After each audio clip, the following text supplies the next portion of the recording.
दुर्गति सकल निवारी प्रकट्या श्री ब्रजपति रास विहारी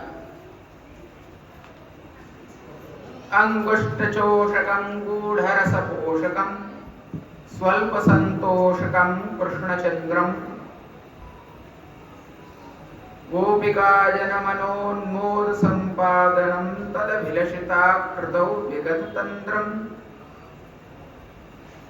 वन्दे नन्दव्रजस्त्रीणां पादरेणुमभीक्ष्णशः यासां हरिकथोद्गीतं पुनाति भुवनत्रयम्।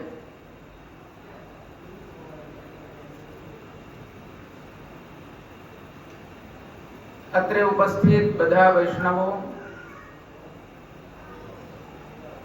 શ્રી ગોપીનાથજીના 250મા વર્ષ નિમિત્તે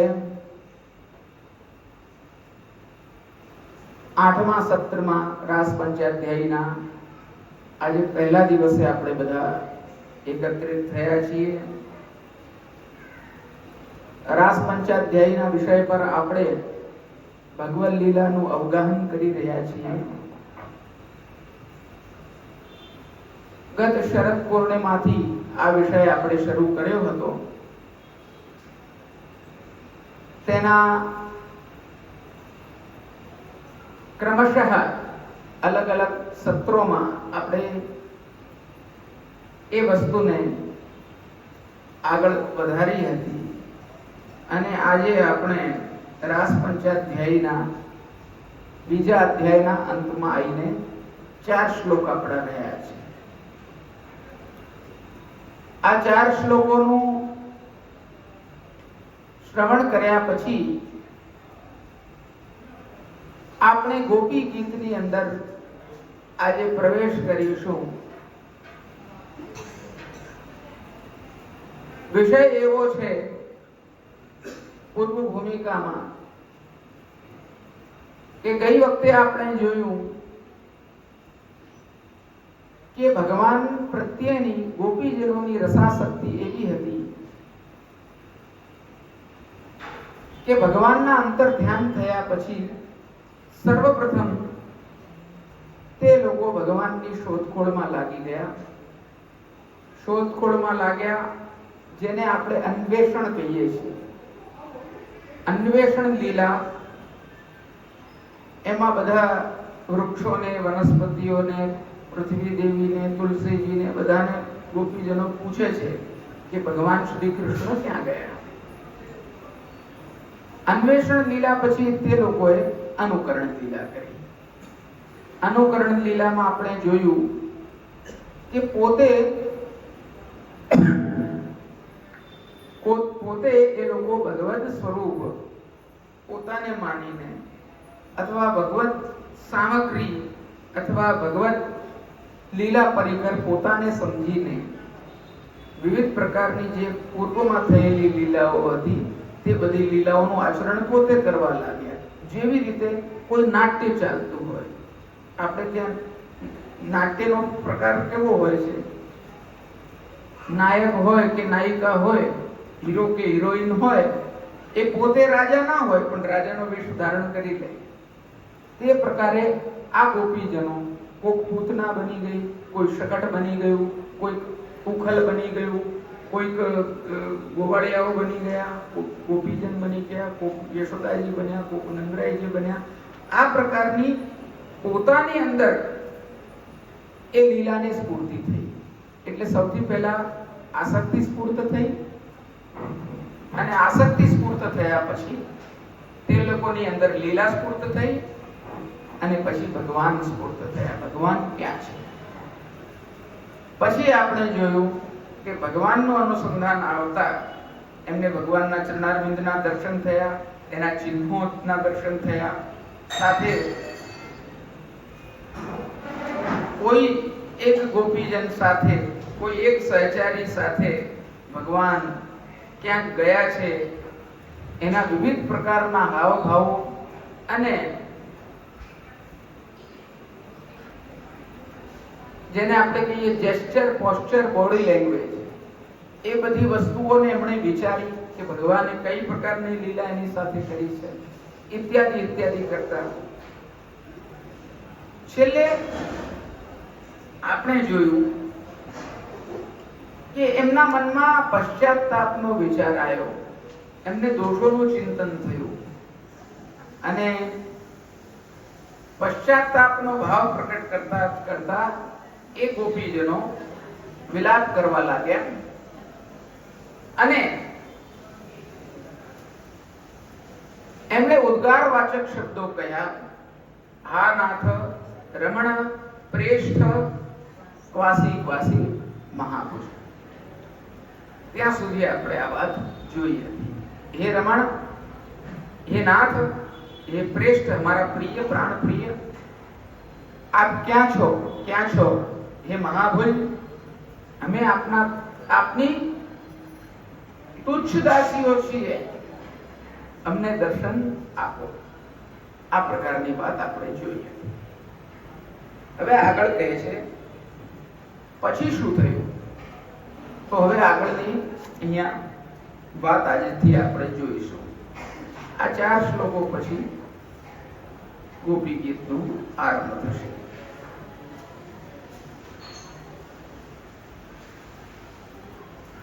અન્વિચ્યન્ત્યો ભગવતો માર્ગમ ગોપ્યો વિચેતસઃ દદૃશુ પ્રિય વિશ્લેષ મોહિતામ દુઃખિતામ સખી. ભગવાન ને શોધતા શોધતા, ભગવાન માર્ગની શોધ કરતા કરતા વિભળ ચિત્ત વાળા તે ગોપીજનોએ પ્રિયના વિયોગથી મૂર્છા પામેલી એક દુઃખી સખીને જોઈ. હવે સમજવા જેવી વાત છે. અત્યાર સુધી પોતે દુઃખી હતા, પોતાના હાવભાવ હતા, એમણે ચરણ ચિહ્નો જોયા હતા, ઇત્યાદિ વાત જોઈ હતી. એટલે એમના મનમાં એક પ્રકારની દ્વેષ ભાવના પણ હતી, જે આપણે ગઈ વખતે જોઈ હતી કે બીજી સખી જે કોઈ પણ જે ભગવાનને લઈ ગઈ છે અહીંયાથી, એ આવી હશે, એની ચોટી ગુણથી હશે, આ પ્રકારે ભગવાને તેવું કર્યું હશે, આ પ્રકારના દ્વેષથી યુક્ત વિચાર પણ એમની અંદર હતા. પણ હવે અહીંયા એ જોઈ રહ્યા છે કે અહીંયા બીજી પણ કોઈક સખી છે. એક છે કે બીજી છે ખબર નથી, પણ એક અહીંયા બીજી પણ સખી છે કે જે મૂર્છા પામેલી છે. ભગવાનના વિરહના દુઃખના કારણે, વિરહના કારણે એ પોતે મૂર્છા ખાઈને પડેલી છે, નિશ્ચેતન જેવી થઈને પડી છે, બેભાન પડી છે. પહેલા જેમનું વર્ણન કરવામાં આવેલું છે તે ગોપીજનોએ ભગવાનના માર્ગની શોધ કરતા કરતા બહુ દૂરથી નહીં એવી જ રીતે તે ગોપીને જોઈ. આ બધા ગોપીજનોને તે ગોપી ઉપર ક્રોધ ના થાય તે માટે સુખદેવજી અહીંયા કહે છે દુઃખિતા, દુઃખી ગોપીને. હવે કોઈ દુઃખી વ્યક્તિને આપણે જોઈએ તો એના પર ગુસ્સો આપણને ના આવે, સ્વાભાવિક વાત છે. કોઈ અહમી વ્યક્તિ હોય કે અહંકારથી યુક્ત વ્યક્તિ હોય, એને તમે જુઓ એઝ એ રાઇવલ જુઓ, કોમ્પિટિટર જુઓ, તો માણસ તેના પર ક્રોધ આવે. તો અહીંયા તો કોઈ દુઃખીને એમને જોઈ એટલે એમને ક્રોધ આવ્યો નહીં. એવું અહીંયા દુઃખિતામ એ શબ્દ દ્વારા મહાપ્રભુજી આજ્ઞા કરે છે કે સુખદેવજી એ કહેવા માંગે છે. સુબોધનીજીમાં મહાપ્રભુજી આ વસ્તુ પર પ્રકાશ પાડે છે કે કેમ દુઃખિતામ શબ્દ જ વાપર્યો એ ગોપી માટે. તો કે એના કારણે જે ગોપીજનો ભગવાનની શોધખોળ કરી રહ્યા છે, આ દુઃખિતામ શબ્દ દ્વારા એમ સૂચિત કર્યું કે આવી દુઃખી હતી એટલે જ એમને ક્રોધ આવ્યો નહીં પરસ્પર એકબીજા પર. જે સ્ત્રી દુઃખી હોય તેના પર ખરેખર ક્રોધ થતો નથી. તે ગોપીના દુઃખનું કારણ બીજું નથી એમ જણાવવા માટે સુખદેવજી કહે છે હવે એ દુઃખી શેના માટે છે? એને કોઈ રોગ થયો છે, એને કોઈએ કંઈ કીધું છે, લૌકિક વૈદિકમાં ક્યાંક સાસુએ નણંદે કોઈ ખીજાયા છે, શું થયું છે? કોઈ લૌકિક કારણ છે? ધંધામાં નુકસાન થયું છે, આપણે બધાને હોય એવી રીતે જ આપણે તો દુઃખી થતા હોઈએ છીએ. આપણે ભગવાન માટે લૌકિક વસ્તુઓ માટે દુઃખી થતા હોઈએ છીએ ને, તો એવું કોઈ તો કારણ નથી. તો સુખદેવજી એ વસ્તુને પણ અહીંયા સ્પષ્ટ કરે છે કે દુઃખી છે કેવી રીતે? પ્રિય વિશ્લેષ પૂરિતા, એમને પોતાના પ્રિયનો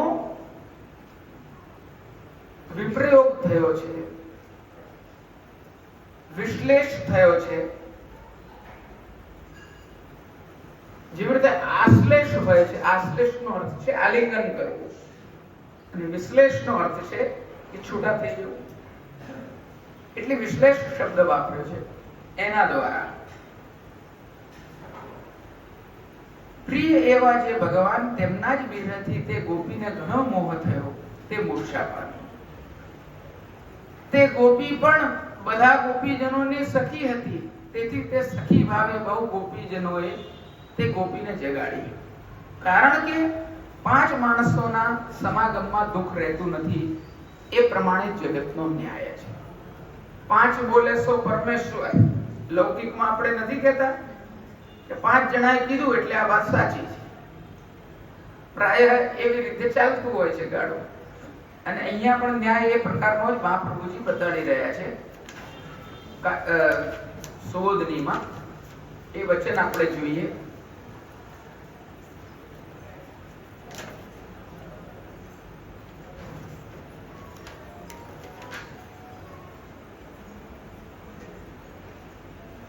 ના દુઃખમ પંચભી સહિત.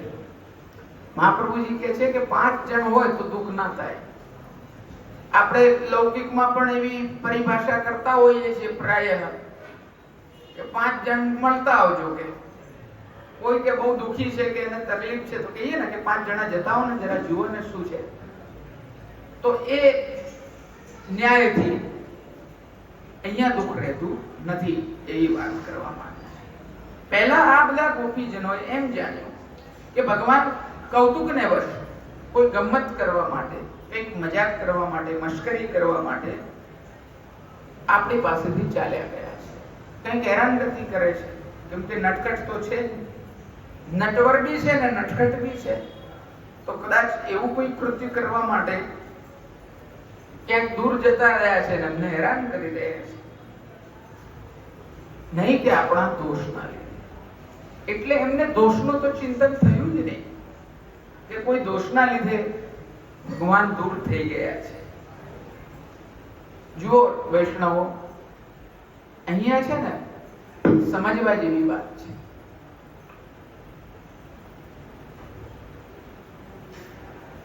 ગોપીજનો પ્રેમ લક્ષણા ભક્તિ આચરી રહ્યા છે. એમની અંદર જે ભક્તિ છે તે પ્રેમના લક્ષણની છે. લૌકિક પ્રેમમાં અને પ્રેમ લક્ષણા ભક્તિમાં આટલો જ અંતર છે. જો તમે કોઈ લૌકિકમાં વ્યક્તિને પ્રેમ કરતા હો તો ત્યાં મહાત્મ્યની આવશ્યકતા જ નથી. જેવી રીતે મારો છોકરો હોય, એ આવું કર, એવું ના કર, તેમ કર, ફલાણું કર, ઢીંગણું કર, પ્રેમ બસ આપણે બધું કહેતા હોઈએ. બરોબર? પ્રેમનું લક્ષણ છે.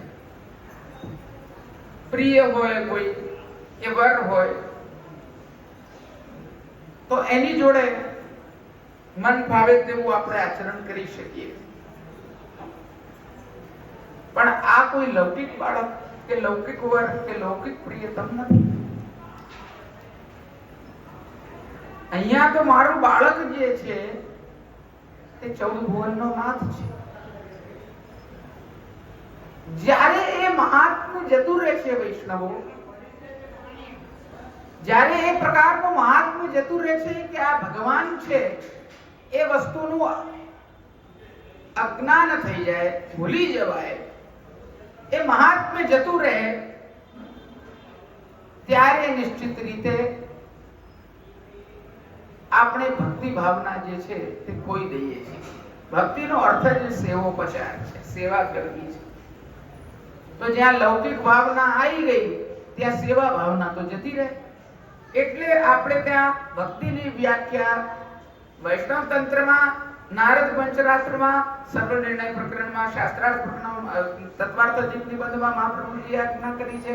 એ જ ડેફિનેશન, એ જ વ્યાખ્યા સાધન દીપિકામાં મહાપ્રભુજીએ કરી છે, ગોપીનાથજી પ્રભુચરણે કરી છે કે મહાત્મ જ્ઞાન પૂર્વો હિ સુદૃઢો સર્વતોધિકઃ સ્નેહ ભક્તિ રીતિ પ્રોક્તસ્તયા મુક્તિ ન જાન્ય. મહાત્મ જ્ઞાન પૂર્વક ભક્તિ શેને કહેવાય? કોઈ પૂછે એની વ્યાખ્યા શું, તો આપણા પૂર્વાચાર્યોએ આપણને આ વ્યાખ્યા આપી છે કે મહાત્મ જ્ઞાન પૂર્વો હિ, પહેલો લક્ષણ કીધું કે ભક્તિ એને કહેવાય કે જેની અંદર મહાત્મ્ય હોય, મહાત્મ્યનું જ્ઞાન હોય, ખબર હોય કે આ શું છે. હું નવડાવું છું, સ્નાન કરાવું છું જેને, તે મારા કોઈ નાના બાળકને છબછબિયા નથી કરાવતી, આ 14 ભુવનના નાથને છબછબિયા કરાવું છું. સ્નેહ તો છે, પાછો મર્યાદા ભક્તિ અને પુષ્ટિ ભક્તિમાં આટલો અંતર છે. માત્ર મર્યાદા મહાત્મ્ય નથી, પાછો સ્નેહ પણ છે. અને કેવો? સુદૃઢો સર્વતોધિકઃ, સુદૃઢ, અડીખમ, અચળ અને સર્વથી અધિક. આપણે ભગવાન પ્રતિ પ્રેમ કેવો રાખીએ છીએ? પુષ્ટિ માર્ગી જીવો, જે વૈષ્ણવો પુષ્ટિ માર્ગને ગ્રહણ કરીને કંઠીબંધ થઈને બ્રહ્મ સંબંધ લઈને સેવા આચરી રહ્યા છે, તે બધા વૈષ્ણવોનું આચરણ શું છે? આપણે ભગવાનને કઈ દૃષ્ટિથી જોઈએ છીએ? એક મહાત્મ્ય અને એની સાથે પણ એક એડિશનલ ફેક્ટર, એ છે સ્નેહ. છતાંય એટલો સ્નેહ ભાવ હોવો મહાત્મ્ય છે. મને ખબર છે કે હું ધાર મારીશ ભગવાન ઉપર તો ભગવાનને કઈ ના થાય. હું જલ્દી ધાર જોરથી મારું તો ભગવાનને કઈ થાય નહીં. ભગવાનને થાય નહીં. એને આટલા બધા બાણ ના વાગ્યા મહાભારતમાં, એમને પૂતના આવી, શકટ આવ્યું, આ બધા આયા, એમાં કઈ ના થયું તો એમને શું થઈ જવાનું હતું? એક પાણીની ધાર વધારે ચાલક પડી જાય તો. પણ નહીં, પુષ્ટિ માર્ગીય વૈષ્ણવ હશે તો એ ચિંતન એવું કરશે. મહાત્મ્ય છે કે ભગવાન છે, પણ કે અરે કઈ ઠાકોરજીની શ્રમ ના પડી જાય. આ સૂક્ષ્મ માર્મિક જે સ્નેહ આચરણ છે આપણું, એ પુષ્ટિ માર્ગીય વૈષ્ણવોની વિશેષતા છે. મર્યાદા માર્ગમાં સેવા થાય છે, ઉપાસના માર્ગમાં સેવા થાય છે, એમાં મંત્રથી સેવા થાય, શંખની છાલક મારીને સ્નાન થાય. સમજો છો તમે? સેવા પરંપરા પ્રકાર બધો એક જ છે, પણ એને કેવી રીતે આચરણ કરવું એનો માત્ર આ અંતર બતાડવામાં આવેલો છે. એટલે બધા વૈષ્ણવોએ આ મહાત્મ્ય જ્ઞાન અને આ સ્નેહનું જે છે તે સમુચિત સમુચ્ચય કરીને પોતાના જીવનને અગ્રેસર કરવું જોઈએ ભગવત સેવામાં. એનો જ અંતર અહીંયા આપણને દેખાય છે. ભગવાન મસ્કરીમાં જતા રહે. આ શું થયું? સ્નેહનું વિશેષપણે પ્રબળ થઈ જવું, મહાત્મ્ય જ્ઞાનનું ઓછું થઈ જવું. ત્યાં આવો લોચો પડે છે. હવે એ સંગ્રામ ભગવાન એમને કરાવશે. ભગવાન એમને દૂર નથી કરતા, પોતાના જીવ છે. પરંતુ આ એક શિક્ષા છે. અંતરહિત થઈ જવું, અંતર ધ્યાન થઈ જવું નો અર્થ આપણે પૂર્વમાં પણ જોયું કે જો વિમુખ જીવ હોત કે અધર્મી જીવ હોત તો ભગવાન પાછા પરત આવતા નથી એમની પાસે. પરંતુ આ તો પોતાના છે એટલે એમને પ્રશમાય પ્રસાદાય તત્રૈવાંતરધીયત. એમાં આપણે જોયું કે એમના અંદર રહેલું માન અને મદ છે એનું પ્રશમન કરવા માટે, એનું કંટ્રોલ કરવા માટે, સંતુલિત કરવા માટે અને પ્રસાદાય વિરહ રૂપ કૃપાનું દાન કરવા માટે, તાપ ભાવ પ્રદાન કરવા માટે यह मार्ग ताप कलेश. અને એમાં જ આ ગોપી ગીત રૂપ ઉદ્ગાન એ પ્રકટ થશે. એટલે સામાન્ય મશ્કરીમાં જતા રહેવું અને અમારા દોષના લીધે જતા રહેવું, એમાં મહાત્મા જ્ઞાનનું ચિંતન અમારા દોષના લીધે ભગવાન જતા રહ્યા છે એવો વિચાર આવ્યો. એનો અર્થ કે એમને મહાત્મ્ય જાગૃત થયું. સમજાય વાત? આખી કથા એટલે મેં કરી કે આ વસ્તુ સ્પષ્ટ થાય. આગળ જો ગોપીજનોએ પહેલા આ પ્રમાણે ન જાણ્યું હોત તો તેમને પોતાનો દોષ દૂર કરવા માટે યત્ન કર્યો હોત. પોતાના દોષનું સંપૂર્ણ જ્ઞાન ફક્ત ભગવાનની કૃપાથી થાય છે. દોષનું સંપૂર્ણપણે જ્ઞાન ક્યારે થાય છે? કે જ્યારે ભગવાન કૃપા કરે છે. જ્યાં સુધી ભગવાનની કૃપા નથી તો આપણે આપણા કાર્યોમાં સંતુષ્ટ છીએ, આપણે આપણા કાર્યોનું અહમ કરીએ છીએ. ભલે અલૌકિકમાં પણ મેં તો જુઓ આજે આવી સેવા કરી, મેં તો આમ કર્યું, મેં તો જારી ભરી, મેં તો ભોગ ધર્યા, મેં તો જુઓ કેવા શૃંગાર કર્યા. તો મેં તો માં ગુણોનું ચિંતન કર્યું ને, પોતાના ગુણોનું ચિંતન કર્યું ને, ભગવાનના ગુણોનું ચિંતન કર્યું. એવું ચિંતન કર્યું કે આ 14 ભુવનનો નાથ છે, 16 શાસ્ત્ર ગોપિકાઓ દ્વારા સેવ્ય છે નિકુંજમાં, એ ભગવાન મારા ગોખલામાં બિરાજી છે નાનકડા. આપણે એનું ચિંતન કરીએ છીએ? આજે તો જુઓ મેં ચંદન ધર્યું, આજે તો જુઓ મેં આમ કર્યું, તેમ કર્યું, રંચક કરીએ છીએ આપણે.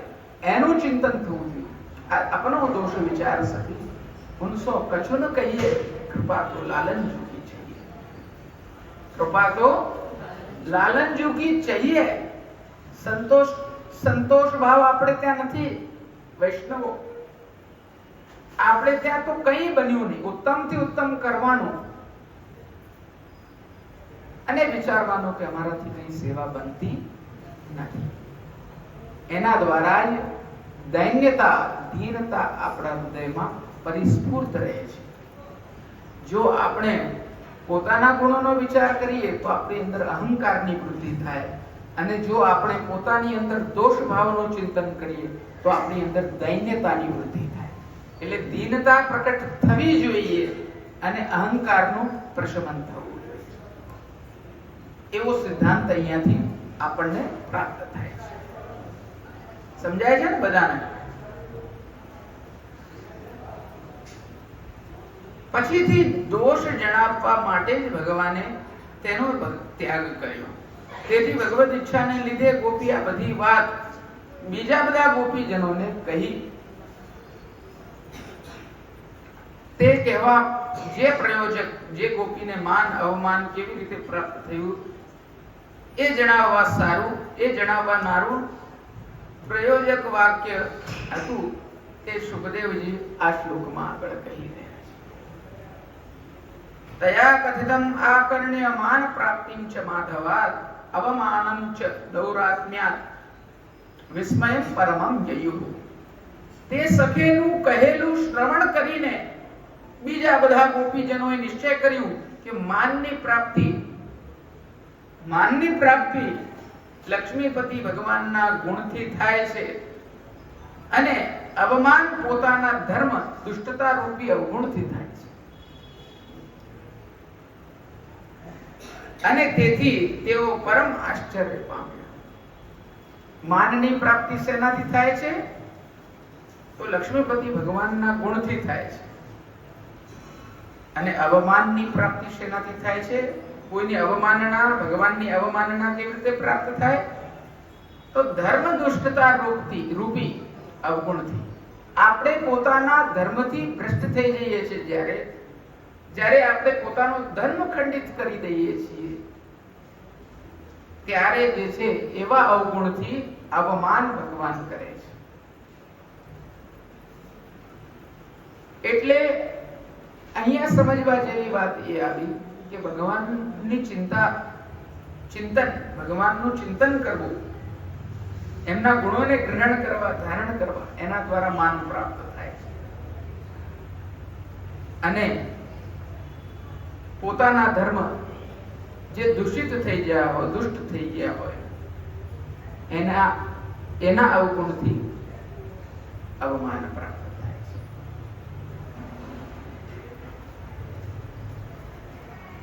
ધર્મનો અર્થ વૈષ્ણવો બહુ સૂક્ષ્મ છે. આપણે ધર્મનો સામાન્ય અર્થ કે વ્યાખ્યા ઉપર તો ચિંતન કોઈ દાડો કરતા જ નથી.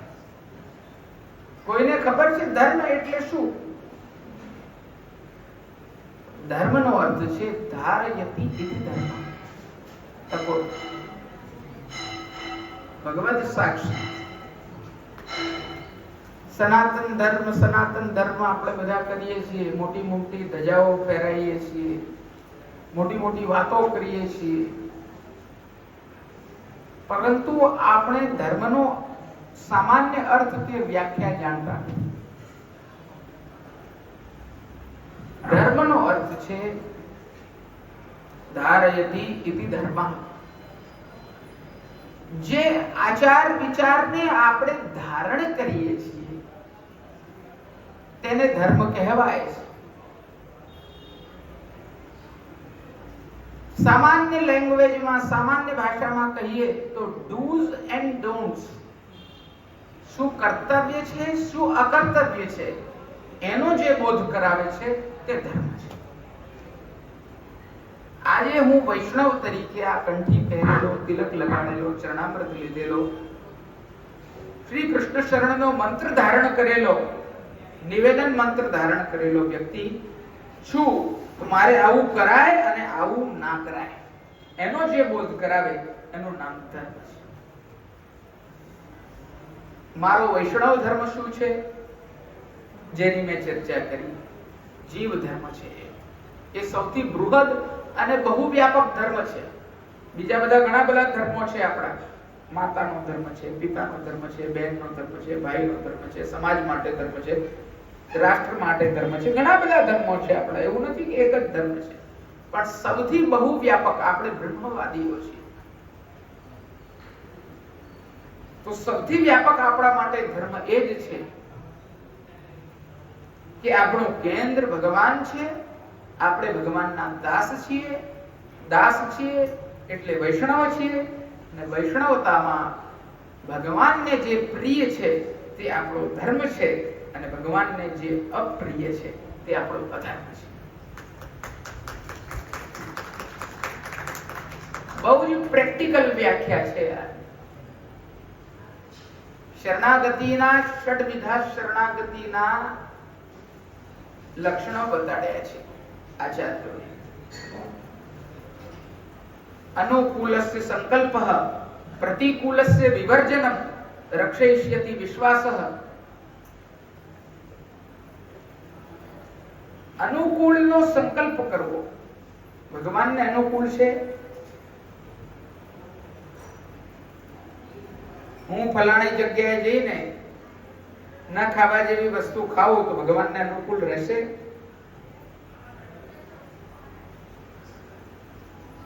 અને પ્રતિકૂલસ્ય વિવર્જનમ, જો આ પ્રતિકૂળ આચરણ છે, ફલાણું કરવું, હું નહીં કરું, આ મારો ધર્મ છે. રક્ષયિષ્યતિ વિશ્વાસઃ, ભગવાન મારી રક્ષા કરશે, મારો નાથ બિરાજમાન છે, મારે ઠેર ઠેર ડેરીએ માથા નમાવાની જરૂર નથી, મારો ધણી મારી રક્ષા કરશે. આ વિશ્વાસ, આ બધા શરણાગતિના નિયમો બતાડેલા છે, અને એ જ આપણું ધર્મ છે. સમજાય છે વૈષ્ણવો? ષડવિધા શરણાગતિ બહુ મોટો વિષય છે, એના પર આપણે ચર્ચા નથી કરવાની, નહીં તો આખો સત્ર એમાં જતો રહેશે. ગીતાજીમાં ભગવાને છેલ્લે એ જ કીધું કે સર્વ ધર્મ ત્યાગ કરીને તું મારી એકની શરણને ગ્રહણ કર. સર્વ ધર્માન પરિત્યજ્ય મામેકમ શરણમ કરે, અહમ ત્વામ સર્વ પાપેભ્યો મોક્ષયિષ્યામિ મા શુચિ.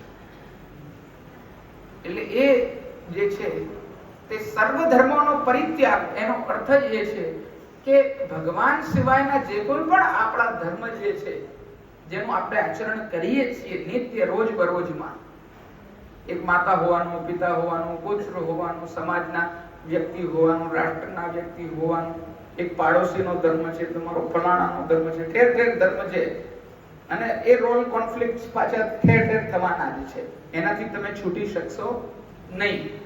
પણ વ્યાપક ધર્મ જે આપણું છે, સનાતન ધર્મ આપણું જે છે, શાશ્વત ધર્મ આપણું જે છે, તે એ જ છે કે આપણે જીવ છીએ, ભગવાન નથી.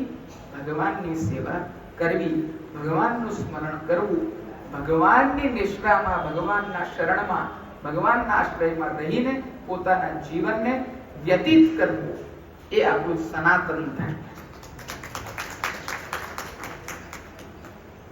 થાય છે ને. સ્પષ્ટ વૈષ્ણવો બધાને. એટલે અહીંયા પોતાના ધર્મની દુષ્ટતા આવી જાય તો અવગુણથી યુક્ત થવાય છે. એ વાત જે છે એ આ કરી છે. જ્યાં કેન્દ્ર ભગવાનથી મારા પર આવી ગયો ત્યાં મારો ધર્મ ખંડિત થઈ ગયો. સમજાયું ને? આના સંદર્ભમાં જ હું વાત કરી રહ્યો છું. આના સંદર્ભમાં જ હું વાત કરી રહ્યો છું. પેલા બોલાવો ને, પેલા માઇક ગયું.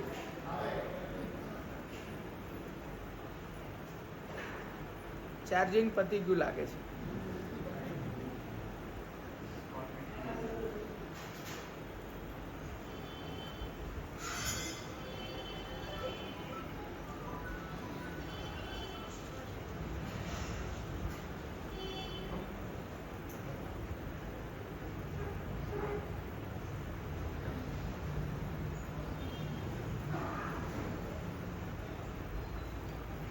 ચાલુ છે?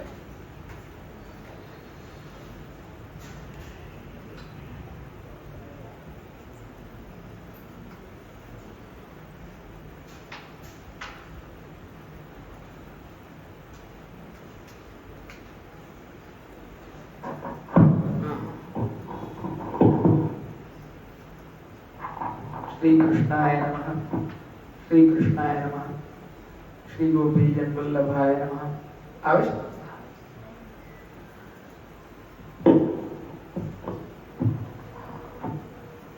એટલે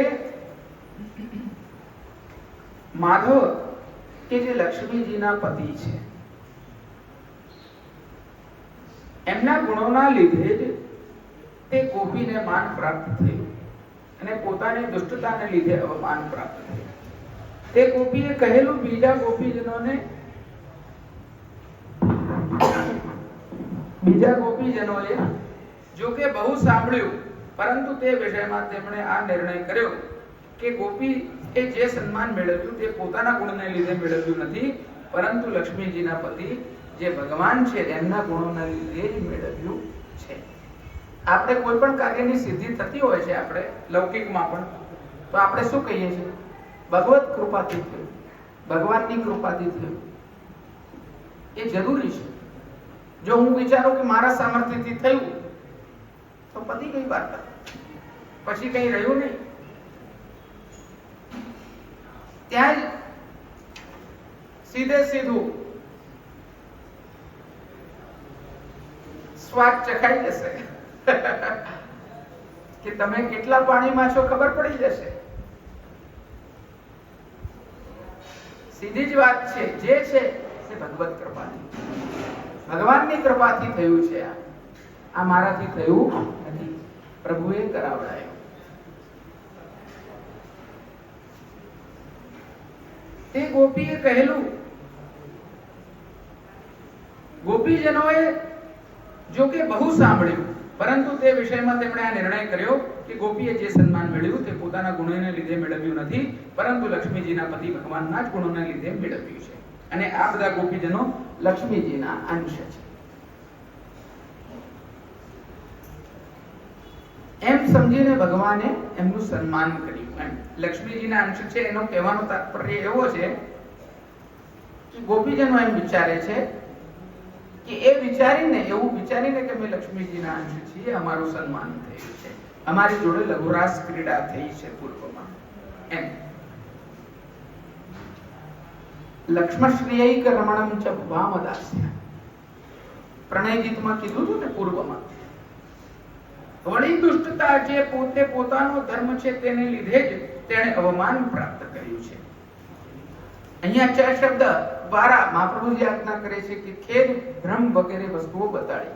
અને બીજું એમના મનમાં શું શું થયું ચ એટલે કે અને, એટલે એના દ્વારા મહાપ્રભુજી કહે છે અને ભ્રમ થયો, ખેદ થયો, આવી વગેરે બીજી બધી જે કોઈ પણ પ્રાપ્તિ થઈ તે પોતાના દુષ્ટતાના લીધે જ થઈ છે. આ પ્રમાણે ભગવાનનું અલૌકિક સામર્થ્ય જોઈને તે બધા ગોપીજનો ઘણા વિસ્મય પામ્યા. એમને હવે ભગવાનના સામર્થ્યનો બોધ થયો કે ભગવાનનું સામર્થ્ય આવું છે.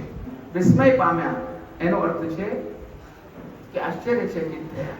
ઓહો, ભગવાનનું આ પ્રકારનું સ્વરૂપ છે. સ્મયાપહ, મહાપ્રભુજીનું નામ આપણે કહીએ છીએ ને, શું કહીએ છીએ? સ્મયાપહ, સ્મય પ્રદાન કરનારા, જેમને જોઈને આશ્ચર્ય થાય. ઓહ, આવું અદ્ભુત રસ, આને અદ્ભુત રસ કહેવાય. ઓહો, આવું. આ પ્રમાણે તે ગોપીજનોના વાક્યોથી ભગવત રૂપી પદાર્થ વિશે ગોપીજનોએ નિર્ણય કર્યો કે શોધખોળ વગેરે કરવાથી ભગવાન મળી શકતા નથી. હવે પછી ભગવાનની કૃપા મેળવવાનું સાધન શું? આમ તેમ વન બકડામાં ફરવાથી તો કંઈ હવે મળવાનું નથી. આ તો આપણા દોષના લીધે ભગવાન જતા રહ્યા છે. કોઈ ગમ્મત કરવા, મજાક મશ્કરી કરવા એ રીતે ભગવાન ગયા નથી. અહીંયા પોતાના દોષનો બોધ થયો છે. એટલે કે હવે મેળવવાનો સાધન શું? આપણે પણ આ જ સાધનોનો વિચાર કરીએ છીએ. ભક્તિ માર્ગીય વૈષ્ણવો, આપણે પ્રત્યક્ષ નથી ભગવાનને, અને આપણે પણ ભગવાનના જીવ છીએ, દૈવી જીવ છીએ, દૈવી સૃષ્ટિના જીવ છીએ. એટલે આપણે આ પગથિયું ચડીએ છીએ. આપણે ભગવત ભાવના રાખીએ છીએ. યુક્ત વેદ સંમત માર્ગીય પ્રવૃત્તિમાં પ્રવૃત્ત થઈએ છીએ, કંઠીબંધ થઈએ છીએ, બ્રહ્મ સંબંધ લઈએ છીએ, સેવા પધરાઈએ છીએ અને ભક્તિ માર્ગીય આચરણ કરવાનો પ્રયત્ન કરીએ છીએ. તો ભગવાનને પ્રત્યક્ષપણે અનુભવ કરવો હોય, સાક્ષાત્કાર કરવો હોય તો એની પ્રક્રિયા શું છે? તો એ આ પ્રક્રિયા હવે આગળ આવી ગઈ છે. શું કરવું જોઈએ વૈષ્ણવોએ? પુરુષોત્તમ પ્રાદુર્ભાવ કરવા માટે, ભગવાનનો પ્રાકટ્ય તમારા હૃદયમાં કરવા માટે અને હૃદયથી બહાર નિર્ગત કરવા માટેની શું પ્રક્રિયા છે એ આ ભાગવત શાસ્ત્ર આપણને બતાડે છે. હવે પછી ભગવાનની કૃપા મેળવવાનું કયું સાધન છે એ વિચાર કરીને સર્વ વસ્તુનો પરિત્યાગ કરી દેહનો પરિત્યાગ કરવા સુધીનું સાધન ભગવત કૃપા મેળવી શકે છે તેમ નિશ્ચય કરીને ગોપીજનોએ શું કર્યું? તતો વિષન્વનમ ચંદ્ર જ્યોત્સ્ના યાવત વિભાવ્યતે તમઃ પ્રવિષ્ટમ આલક્ષ્ય તતો નિવૃત્તુર્હરે. પછી જ્યાં સુધી ચંદ્રનો પ્રકાશ દેખાયો ત્યાં સુધી ગોપીજનોએ વનમાં પ્રવેશ કર્યો.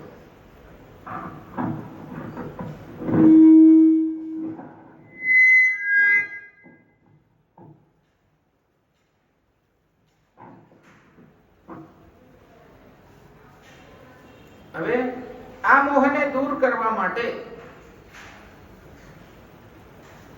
ગોપીજનોએ વનમાં પ્રવેશ કર્યો. કારણ કે વનમાં જનારાઓને પણ જો મોહ થાય તો પછી વનમાં જવાનું શું પ્રયોજન?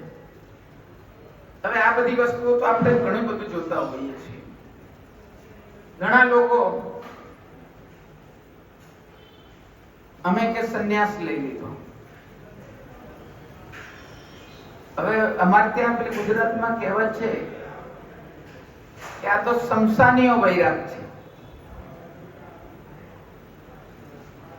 જો સંન્યાસ લઈને ત્યાગ કરીને વનમાં જતા રહ્યા અને પેલા જડ ભરતની વાર્તામાં આવે છે ને કે નાનું મૃગનું બચ્ચું હતું, એને જોઈને એને મોહ થયો.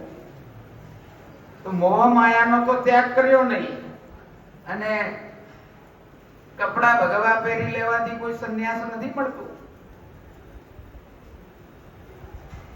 જલ કમલવંત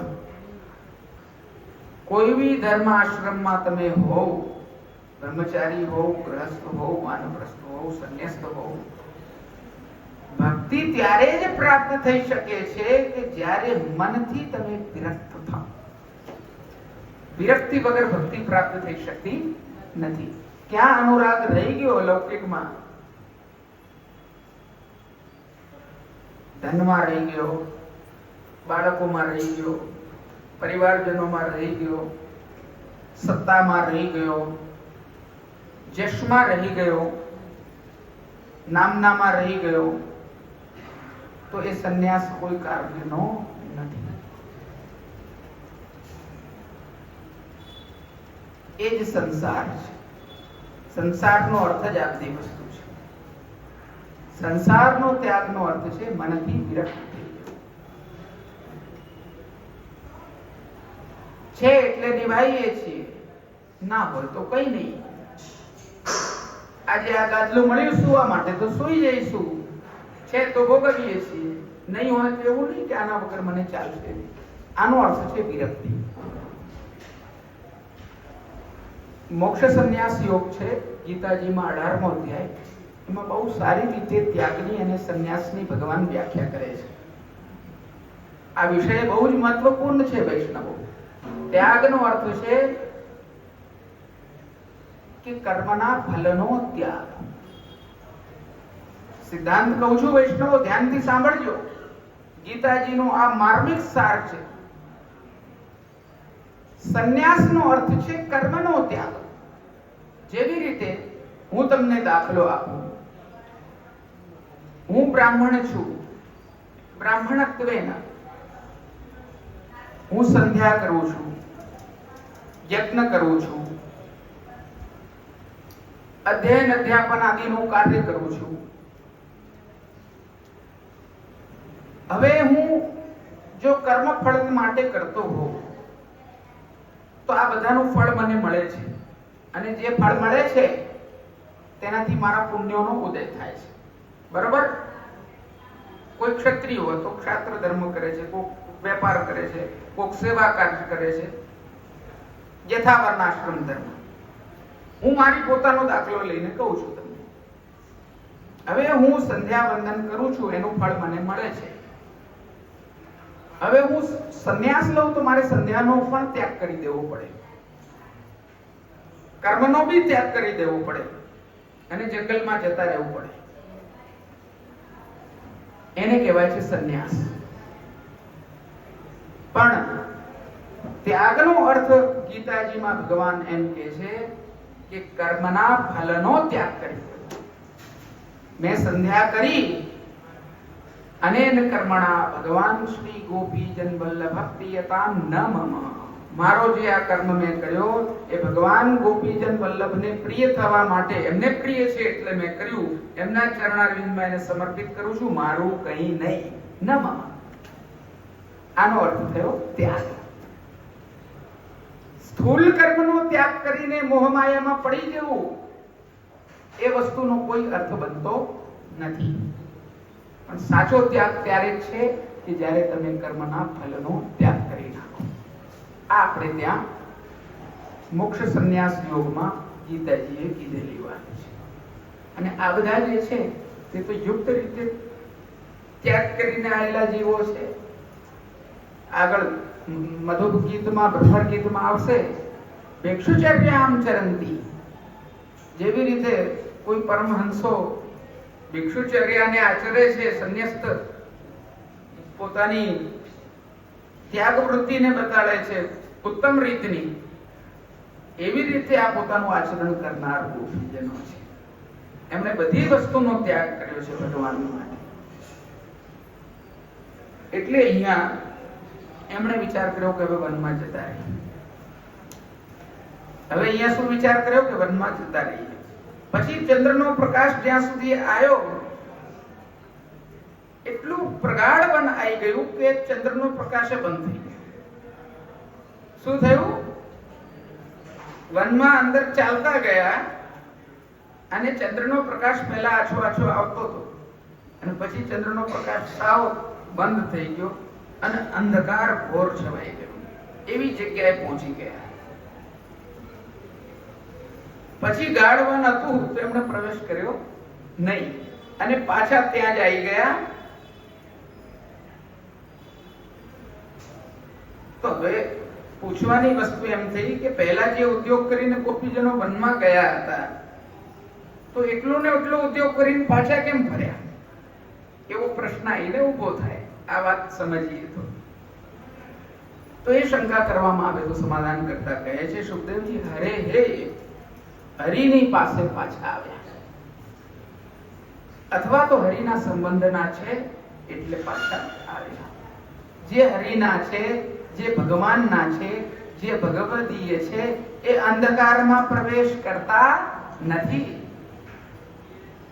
કહેવાનો તાત્પર્ય કે સ્થૂલ કર્મોનો ત્યાગ એ લોકો કરતા નથી, એટલે એ લોકો ભગવતીજનો અંધકારમાં પ્રવેશ કરતા નથી. એટલે આ ભગવતી હતા એટલે અંધકારમાંથી પાછા આવી ગયા. પાછા આવીને એમણે શું કર્યું? પાછા આયા એટલે તેઓ ઘેર જશે એમ જો શંકા કરવામાં આવે તો કે ઘેર નથી જતા, સંસાર ચક્રમાં ફસાતા નથી. તો શું કરે છે? તો કે છે તન મનસ્કા તદાલાપા તદ વચેષ્ટા તદાત્મિકા તદ્ગુણાનેવ ગાયંત્યો નાત્મા ગારાણિ સંસસ્મરુ. આ બધા ગોપીજનોનું મન ભગવાનમાં હતું, તન્મના. એમની વાણી પણ ભગવાનમાં હતી, એમની શરીરની ક્રિયાઓ પણ ભગવાનમય હતી. જે કરી રહ્યા હતા તે ભગવાનની જ ચેષ્ટાઓ કરી રહ્યા હતા ને.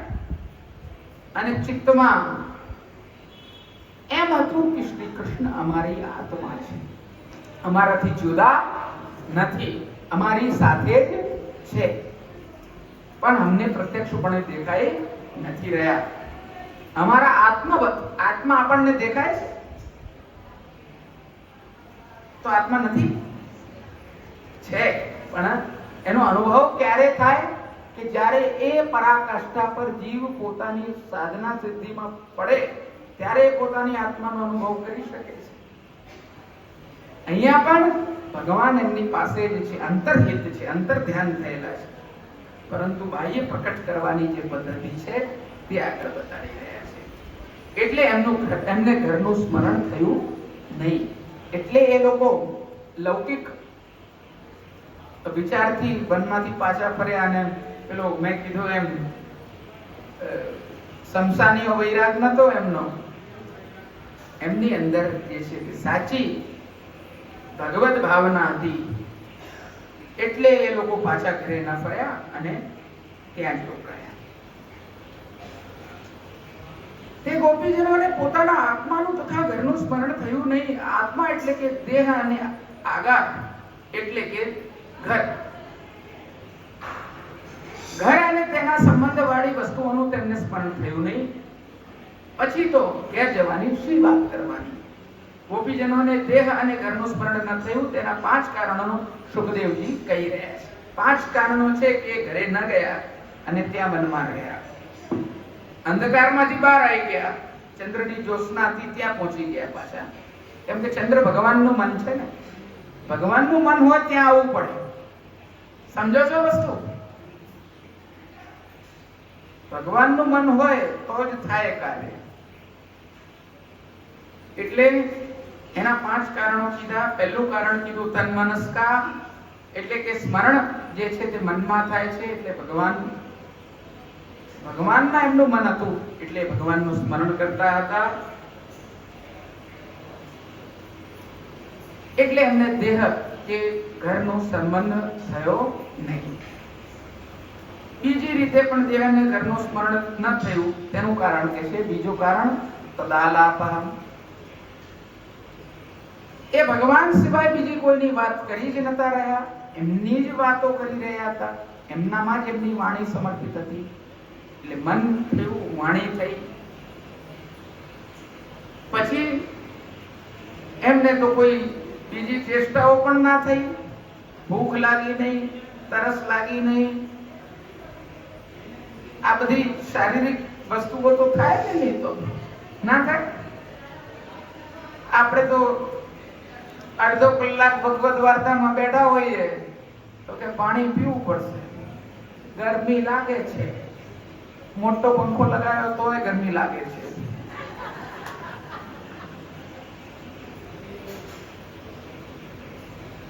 દેહની અવસ્થા એવી છે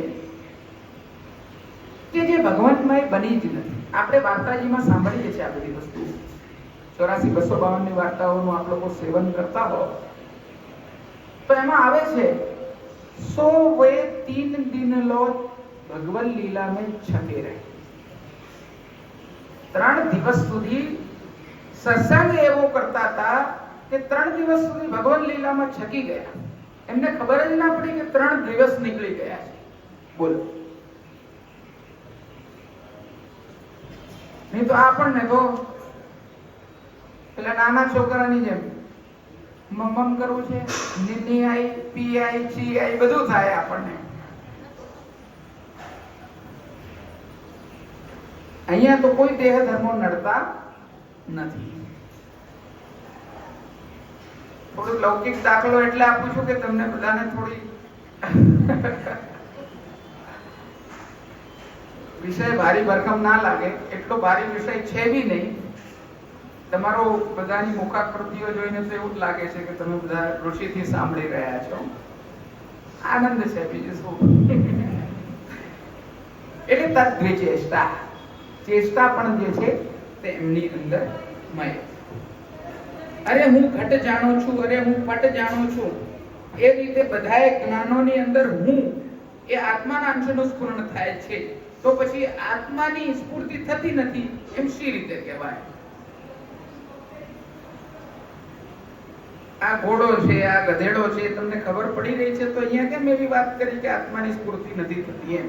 આ ઘટ છે, આ પટ છે, આ ઘડો છે, આ કપડું છે.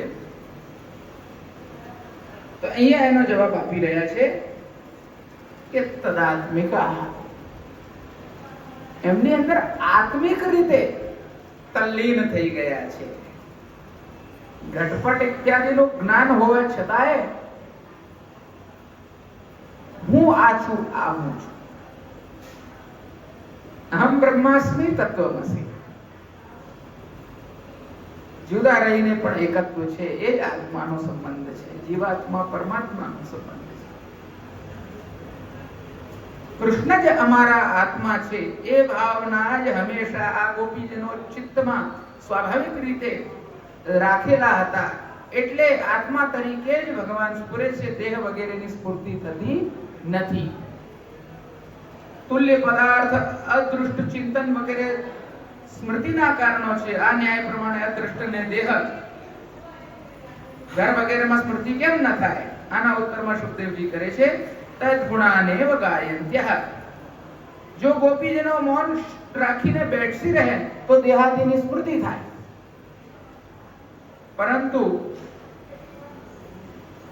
અન્યમાં ભગવાનમાં આસક્ત થયેલા છે અને બીજા કાર્યમાં ગુણ ગાવામાં રોકાયેલા છે. એટલે હવે જુઓ, સમજવા જેવી વાત છે કે આપણે ઘરથી છૂટી જઈએ કે ઘર બહારની ચિંતા છોડી દીધી, ચલો થોડા સમય આપણે ઠાકોરજીની સેવામાં બેઠા, તો પછી એમને નવરા બેઠા રહો તો ભગવાનનો અનુભવ થાય? આપણે ત્યાં શું કહીએ છીએ? સર્વદા સર્વ ભાવેન ભજનીયો પ્રજાત. સેવા ક્યારે કરવી? તો કીધું સર્વદા.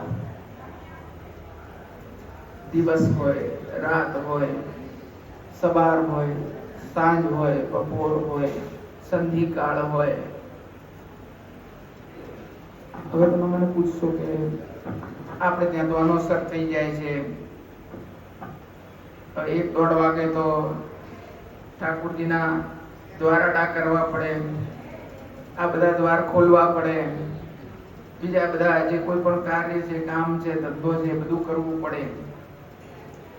તો આ સર્વદા સર્વ ભાવેનનો સિદ્ધાંત તમારે ત્યાં પૂર્ણ કેવી રીતે થાય? તો જ્યાં સુધી સ્વરૂપ સેવા થતી હોય ત્યાં સુધી સ્વરૂપ સેવા. અને ભગવાન તો રૂપ નામ વિભેદેન જગત ક્રીડતી યોજતઃ છે. રૂપ અને નામ બંને સ્વરૂપ છે એમના. તો જ્યારે સ્વરૂપ સેવા કરો છો એ સેવાનો અવસર નથી, જેને આપણે અનવસર કહીએ છીએ. ત્યારે નામ સેવા, પાઠ કરો, ભગવાનનો જપ કરો, થોળપદ ગાઓ, કીર્તન ગાઓ, હિ ચમચી કરો, જે કરો તે ભગવાનનું અનુસંધાન છૂટવું જોઈએ નહીં. ચિત્ત ભગવાનની સેવામાં પ્રવૃત્ત રહેવું જોઈએ. અને અહીંયા જે વાત કહેવામાં આવી છે કે આપણે ત્યાં સર્વદા ભગવાનનું નામ સ્મરણ કરવાનો, શરણ મંત્ર સર્વદા રટતા રહેવું, કંઈ નહીં, કોઈ કામ નથી.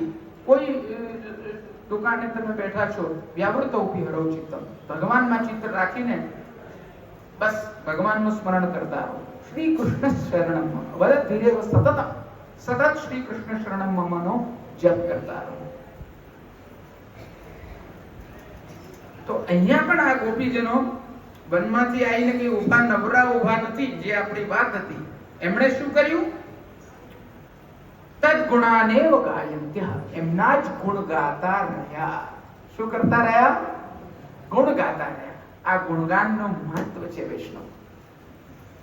જો ભગવાનનું ગુણગાન છૂટી ગયું તો બધું છૂટી ગયું. અને એમણે સૌથી નિસ્સાધન થઈને મોટું સાધન કાઢ્યું કે ગુણગાન કરવું ભગવાન. કોઈ સાધન કામ નથી આવતું, ત્યાં ગુણગાનનું સાધન કામ આવે છે. કેટલી મોટી વાત છે, કેટલો મોટો સિદ્ધાંત છે. ભગવાનના ગુણોને લીધે ગોપીજનનું ખરાબ અદૃષ્ટ નાશ પામે છે. તેથી પોતાના અદૃષ્ટ દ્વારા પણ ગોપીજનોને દેહ આદિની સ્મૃતિ થઈ નહીં. પછીથી શું થયું? એમ જો આકાંક્ષા થાય તો કીધું, પુનઃ પુલિનમ આગત્ય કાલિંદ્યાઃ કૃષ્ણ ભાવનાઃ સમવેતા જગુઃ કૃષ્ણમ તદાગમન કાંક્ષિતાઃ. હવે ગોપીજનો ફરીથી પહેલા જ્યાં જમુના તટ પર હતા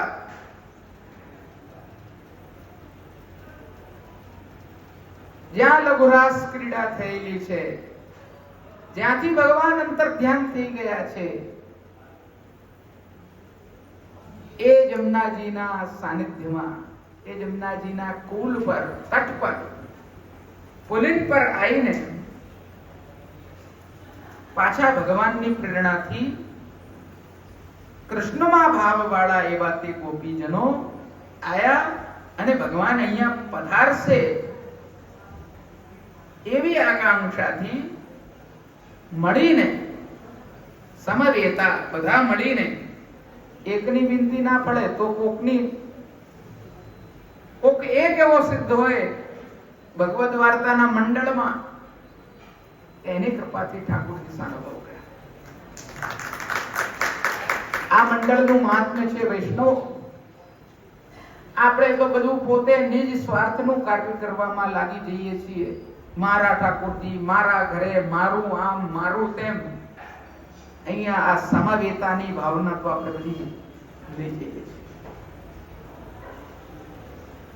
અમારા બ્રજભાષામાં કહેવત છે, ટાળ પે ધર દે, માળિયામાં ચડાઈ દઈએ છીએ આ બધી ભાવનાઓ. આપણે સ્વાર્થ પર એટલા કેન્દ્રિત થઈ જઈએ છીએ. આપણે ત્યાં તો મંડળની ભાવના. ગૃહે ગૃહે ગોપ વધુ કદંબા સર્વે મિલિત્વા સમવાપ યોગ પુણ્યાની નામાની પઠંતી નિત્યમ ગોવિંદ દામોદર માધવ. બધા ભેગા થઈને ગરગરથી દિવસે સર્વે શ્યામા મળી રસરૂપ તનો યશ ગાય. એકલી પણ ઘેર બેઠી બેઠી ગાઈ શકે, કેમ ના ગાઈ શકે? પણ અહીંયા મંડળનું મહાત્મ્ય છે. વૈષ્ણવો માત્ર કોઈ લૌકિક સંગઠન માટે નહીં, પણ આદિદૈવિક કારણથી ભગવાનની કૃપાને લબ્ધ કરવા માટે પણ મંડળની આવશ્યકતા છે, સંગઠનની આવશ્યકતા છે. આપણે એમ વિચારીએ ત્યાં જઈને કે આંટો મારતા આવીશું. આંટો મારવાથી કઈ થતું નથી વૈષ્ણવ. તમે આ સીડી ચડો છો તો તમે મનથી જોડાઓ, સેવામાં જોડાઓ, કોઈ પ્રવૃત્તિમાં જોડાઓ. જોડાવાનો અર્થ જ એ છે કે મંડળ યુક્ત થો. એકલાપણું હોવું, આઇસોલેશન હોવું અને આ મંડળપણું હોવું, આ બે વસ્તુમાં બહુ જ અંતર છે. અને એક આ સત્રનું મિશન એ પણ છે કે આપ બધા વૈષ્ણવ સંગઠિત થાઓ, એટલે આપણે આ સત્ય કરીએ. એનું આ લૌકિક કારણ છે. અલૌકિક કારણ ભગવાન લીલાનું અવગાહન કરવાનું છે, પણ ભગવાન મંદિરમાં બધાનું સંગઠન થવું ભગવાનના વિશે એ પણ આવશ્યક છે. અને આમાં કોઈ એક તદીય વૈષ્ણવ પણ બિરાજમાન હશે કે એકત્રિત થયેલું હશે, એની ચરણારવિંદની ધૂળ પણ જો આપણા માથે લાગી તો આપણે કૃતાર્થ થઈ જઈશું. આ આપણે ત્યાંની સૂક્ષ્મ માર્મિક ભાવનાઓ છે. પહેલા જ્યાં જમનાજીના તટ ઉપર હતા ત્યાં જ ફરીથી ગોપીજનો પાછા આવ્યા. અરે ગોપીજનોમાં વિવેક બુદ્ધિ ન હતી તો પછી જમનાજીના તટ પર પાછા શી રીતે આવ્યા? આ શંકાનું નિવારણ કરતા સુખદેવજી કહે છે, વિવેક બુદ્ધિ નથી પણ કૃષ્ણ ભાવના, ભગવાનની ભાવના તો એમના હૃદયમાં હતી. કૃષ્ણમાં જ જે ગોપીજનોની ભાવના છે તે ગોપીજનો કૃષ્ણ ભાવના કહેવાય છે. તેથી ભગવદ ઈચ્છાને લીધે ભગવાનની પ્રેરણાથી તે જ સ્થળે ભગવાન રમણ કરશે એમ નિશ્ચય કરીને તે જ સ્થાને તે સ્થાન અમને હિતકર છે એમ જાણીને તે ગોપીજનો ત્યાં જ જમનાજીના તટ ઉપર ગયા. પછીથી કઈ ગોપીના ભાગ્યના લીધે, કઈ ગોપીના સ્નેહથી અથવા કઈ ગોપી ઉપર ભગવાનની કૃપા હોવાથી ભગવાન અહીં આવશે એ બાબતમાં સંદેહ પડવાથી બધા ગોપીજનો એકઠા મળ્યા. મહાપ્રભુજી એનું કારણ એ જ બતાડી રહ્યા છે કે આપણને ખબર નથી કે કોના પર કૃપા કરવા માટે ભગવાન આ જમનાજીના તટ પર પધારશે, એવું વિચારીને ગોપીજનો બધા એકઠા મળી જાય. જુઓ, અંતર ધ્યાન થયા ત્યારે શું વિચાર્યું? હું જ સૌભાગ્યવાન છું,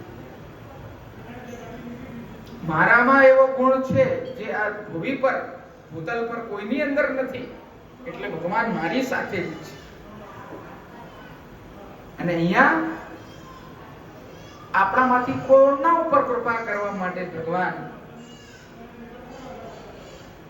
પધારશે, કોક એકની ભાવના તો નિર્માણ હશે. આ બે પરિસ્થિતિઓ છે, નોર્થ પોલ, સાઉથ પોલ.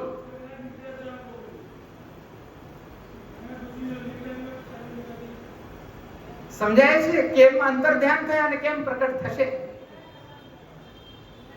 ગુણગાન પણ કેવી રીતે પ્રકટ થશે? ભગવાન પ્રકટ તો પછી થશે, પહેલા તો ગુણગાન રૂપ ગોપી ગીત પ્રકટ થશે, જેનું આપણે આના પછી આ છેલ્લો શ્લોક છે જેનું આપણે વિવેચન કરી રહ્યા છીએ, તે છેલ્લો શ્લોક છે. આના પછી ગોપી ગીતનું ગાન થશે. એટલે કૃષ્ણ ભાવનાથી યુક્ત થઈને એકઠા થયા, સમવેતા.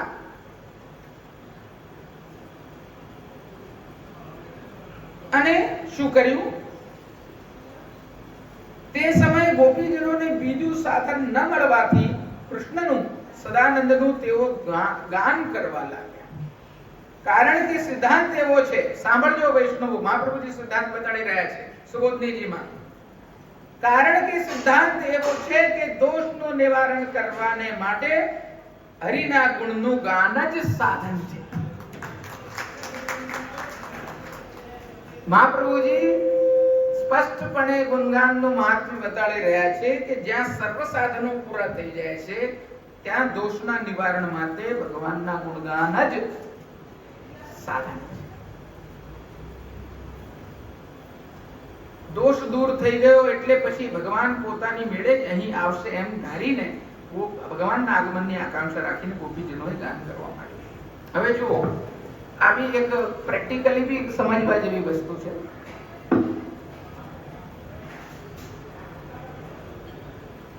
જેવી રીતે આપણે ત્યાં મર્યાદા માર્ગમાં, ઉપાસના માર્ગમાં મંત્રાદિકથી ભગવાનની સેવા થાય છે, બરોબર?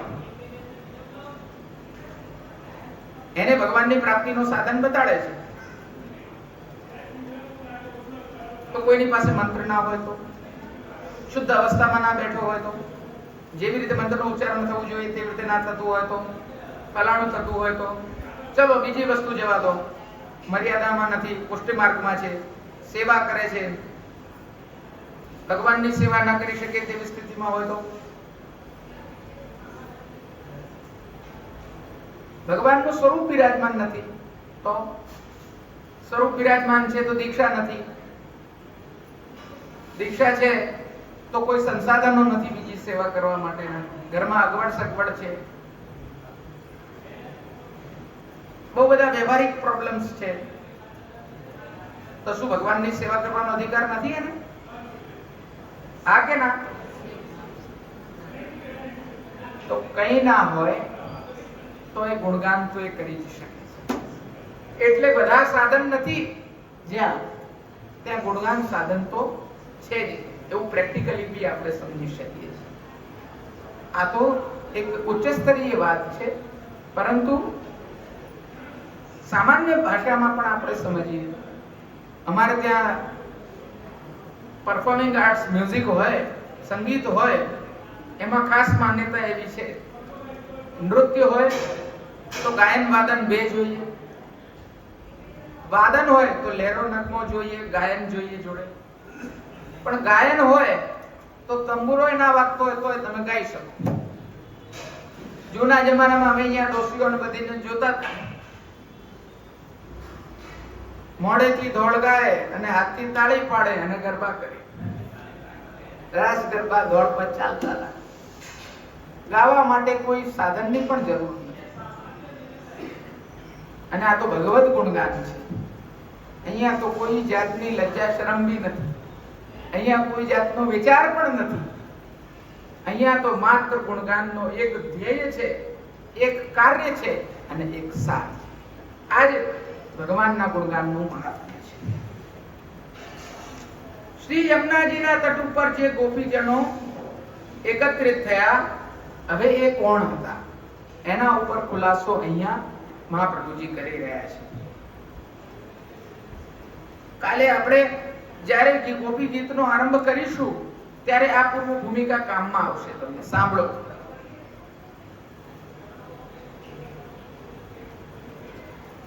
જે ગોપીજનો જમનાજીના તટ પર ભગવત ગુણગાન કરવા માટે એકત્રિત થયા, તે ગોપીજનોમાં પહેલા હતા અન્ય પૂર્વા, શ્રુતિ રૂપા ગોપીજનો. અન્ય પૂર્વાનો અર્થ છે કે જે પૂર્વમાં અન્ય સાથે વિવાહિત છે. અન્ય પૂર્વાનો અર્થ હું સ્પષ્ટ કરું છું, એટલે વ્રજ યુવતી, યુવતીઓ છે જે પૂર્વમાં એમના વિવાહ થયેલા છે. પછી એ શ્રુતિ રૂપાઓ છે. બીજા છે અનન્ય પૂર્વા અથવા કુમારિકાઓ, જે કુંવારી સ્ત્રીઓ છે, જે અનન્ય પૂર્વા પહેલા જેમના વિવાહ થયા નથી. આ બંને પ્રકારના ગોપીજનો સાત્વિક, રાજસ અને તામસ ત્રણ પ્રકારના છે. તે દરેક પાછળ ત્રણ વિભાગ, સાત્વિક સાત્વિક, સાત્વિક રાજસ, સાત્વિક તામસ, રાજસ રાજસ, રાજસ સાત્વિક, રાજસ તામસ, તામસ તામસ, તામસ સાત્વિક, તામસ રાજસ. બરાબર?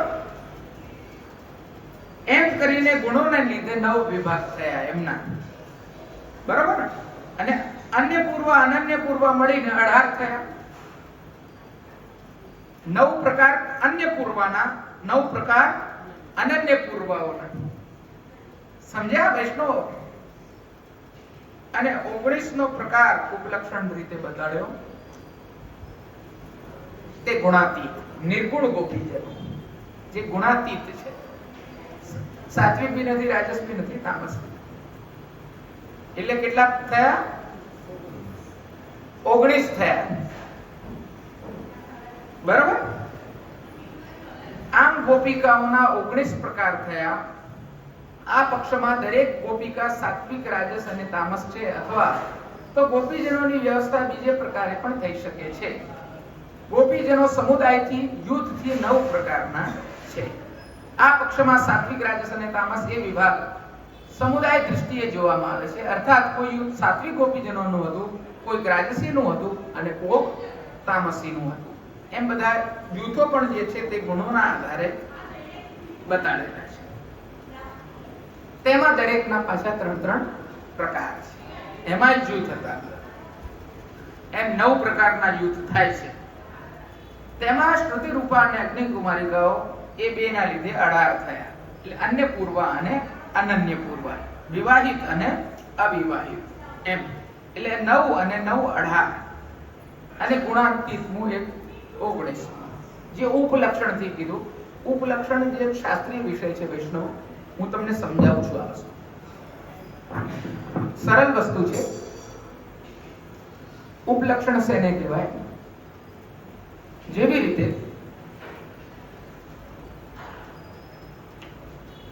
કોક એક સુંદર સ્ત્રીનું વર્ણન કરવું છે.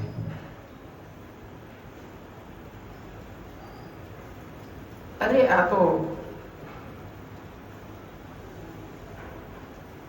સુંદર વદન છે. શું છે એનું? મૃગલોચની. આંખ એની જે છે તે મૃગ જેવી છે. તો ઉપલક્ષણ રીતે જોઈએ, ઉપલક્ષણ શેને કહેવાય? તો આંખ જે છે તે માત્ર લક્ષણ બતાડ્યું આંખનું જ. એટલે એનો અર્થ એમ થયો કે એની આંખ સુંદર છે. તો શું એનું કપાળ ખરાબ હશે? એનું ડાચું ખરાબ હશે? હાથ કેવા હશે? પગ આડાવડા હશે? નહીં. ઉપલક્ષણનો અર્થ છે કે એક અંગથી સંપૂર્ણ અંગ સુંદરી છે એવું સૂચિત થાય છે. એટલે એને કહેવાય છે ઉપલક્ષણ રીતે. એમ આ 9 ભેદ બતાડ્યા, 18 ભેદ બતાડ્યા, એમાં 19મો ભેદ ઉપલક્ષણથી સમજવું એવું મહાપ્રભુજી સમજાવે છે. એટલે નિર્ગુણનો પ્રકાર જે છે તે 19મો છે.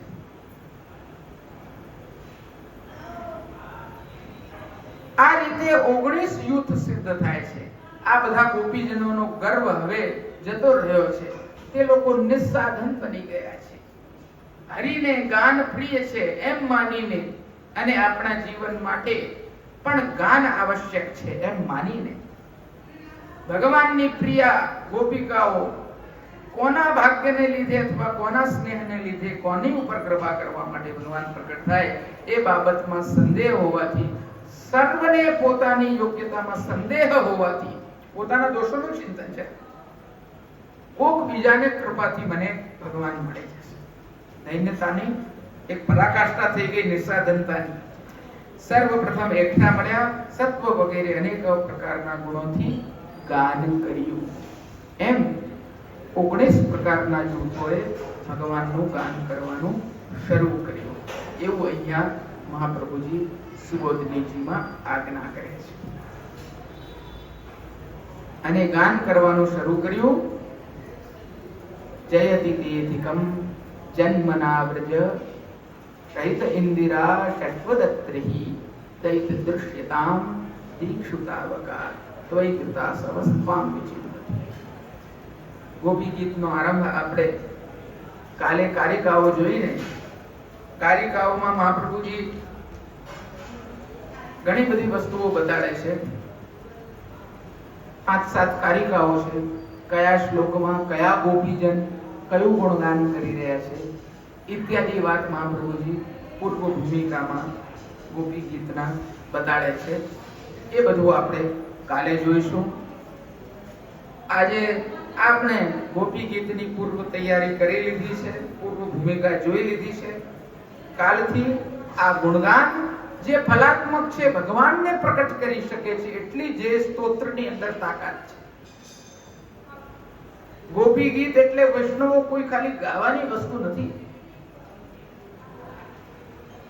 આ એવું ગીત છે કે જે ભગવાનને પ્રકટ કરી શકે.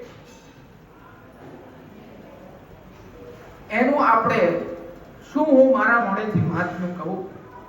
કાલે આપ સર્વે એનો સ્વાદ માણવા માટે, શ્રવણેન્દ્રિયોથી એ રસ હૃદયમાં ધારણ કરવા માટે કાલે ફરીથી આ સ્થાન પર શ્રી ગોપીનાથ દાદાની નિશ્રામાં આપ સર્વે એકત્રિત થજો, એટલું હું કહેવા માંગુ છું. આ આપણે વિષય લઈને ચિંતન કરી રહ્યા છીએ એ ખરેખર ગોપીનાથજીનું 250મું વર્ષ ધન્ય છે. ગોપીનાથ દાદાની કૃપા છે આપણા ઉપર કે આપણે આ અદ્ભુત વિષયને લઈને આ 6 મહિનાથી 7 મહિનાથી રાસ પંચાધ્યાયનો વિષય લઈને ચાલી રહ્યા છીએ. અને રાસ પંચાધ્યાયનું પણ જે હાર્દ છે, જે હૃદય છે, એવું આ ગોપી ગીત આપણે કાલથી આરંભ કરીશું. સર્વે વૈષ્ણવો